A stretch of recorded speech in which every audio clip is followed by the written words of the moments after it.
আসসালামু আলাইকুম। আলহামদুলিল্লাহ সুম্মা আলহামদুলিল্লাহ। আমরা আমাদের হিলফুল ফুজুর সংগঠনের পক্ষ থেকে একটি নির্মায়ের পরিবারকে একটি চায়ের দোকান তৈরি করে দিলাম। হিলফুল ফুজুর সংগঠনের পরামর্শ কমিটি সিদ্ধান্ত নেওয়ার পর আমরা খুব দ্রুত কাজটা বাস্তবায়ন করে ফেলি। হিলফুল ফুজুর সংগঠনের প্রায় 10-12 জন সদস্য এবং একজন মিস্ত্রির মাধ্যমে কাজটা শেষ করতে করতে রাত প্রায় 7টা বেজে যায়। পরিবারের অবস্থার কথা শুনে গতকাল রাতে আমরা এই চায়ের দোকানটা তৈরি করার সিদ্ধান্ত নেই। তারপর আজকে বৃহস্পতিবার জোহরের নামাজ পড়ে এবং খাওয়া দাওয়া করে আমরা আসমানিয়া বাজারে চলে আসি সকল জিনিসপত্র কেনার জন্য।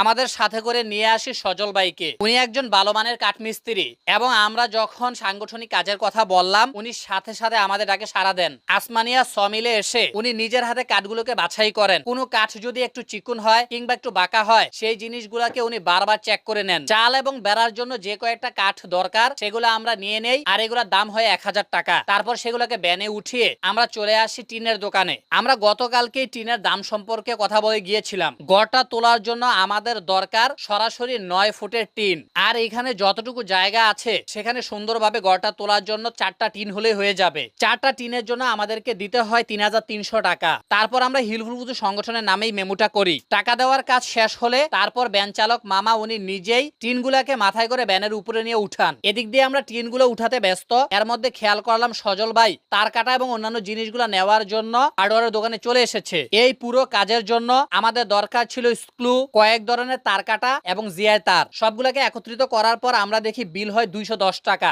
এখানে টাকাটা পরিশোধ করে আমরা আবারও টিনের দোকানে আসি, কারণ আমরা পাশে দিয়ে যে বেড়া দেব এটার জন্য আমাদের দরকার টায়ার। এগুলোকে অনেকে টায়ার বলে, আবার কেউ কেউ এগুলোকে রাবার বলে। আচ্ছা যাই হোক, আমরা 4টা রাবার নেই যেগুলোর দাম হয় 420 টাকা। আলহামদুলিল্লাহ সব মালামাল রেডি করে তারপর আমরা সরাসরি চলে আসি দুলারামপুরে। এখান থেকে আমরা 8টা সিমেন্টের পালা নিব।